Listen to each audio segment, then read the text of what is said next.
नमस्कार दोस्तों, हमारे मुख्य न्यायाधीश chief justice of India justice Gavai पर जूता फेंकने की घटना ने पूरे देश को झकझोर के रख दिया है। एक शख्स ने हमारे देश के चीफ जस्टिस गवई पर जूता फेंकने की कोशिश की। इसके बाद सोशल मीडिया पे जस्टिस गवई को मारने, पीटने और न जाने किस किस तरह की हिंसा करने की ढेरों धमकियां दी जाने लगी। अलग अलग तरीके से उनका अपमान किया जाने लगा। इन लोगों ने ना ही जूता फेंकने वाले के खिलाफ कोई कार्रवाई की और ना ही धमकियां देने और अपमान करने वालों के खिलाफ इन लोगों ने कोई कार्रवाई की।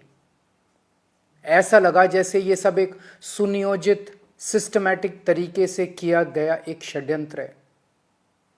इस घटनाक्रम के जरिए इन लोगों ने समाज के दो तबकों को बहुत कड़ा संदेश देने की कोशिश की है, एक दलित समाज और दूसरी न्यायपालिका। जस्टिस गवई दलित समाज से आते हैं। इन लोगों को यह बिल्कुल बर्दाश्त नहीं हो रहा कि दलित समाज से कोई व्यक्ति अपनी मेहनत और लगन से न्यायपालिका की टॉप पोस्ट तक कैसे पहुंच गया। क्या ये इनकी हरकतें दलित समाज को डराने और अपमानित करने की कोशिशें नहीं है? इसके बाद एक आम दलित किससे न्याय की उम्मीद करेगा?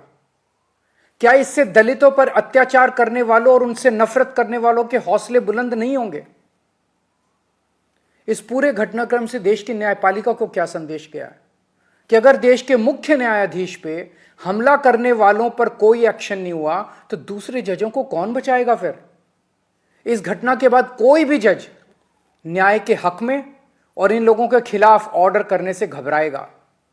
उसे लगेगा इसी तरह उस पर भी हमला हो सकता है और हमलावर का कुछ नहीं होगा। उसे लगेगा उसके और उसके परिवार को सोशल मीडिया पे धमकियों और अपमान का सामना करना पड़ सकता है और जज को बचाने वाला कोई नहीं होगा। क्या यह पूरे देश की न्यायपालिका को डराने और उनको काबू करने का एक षड्यंत्र तो नहीं है?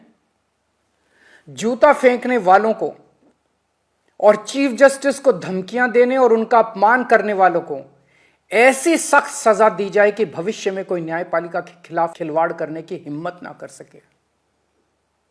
चुनाव आयोग, मीडिया और विपक्ष के बाद अब ये न्यायपालिका की आवाज को दबा के पूरे लोकतंत्र को खत्म करना चाहते हैं।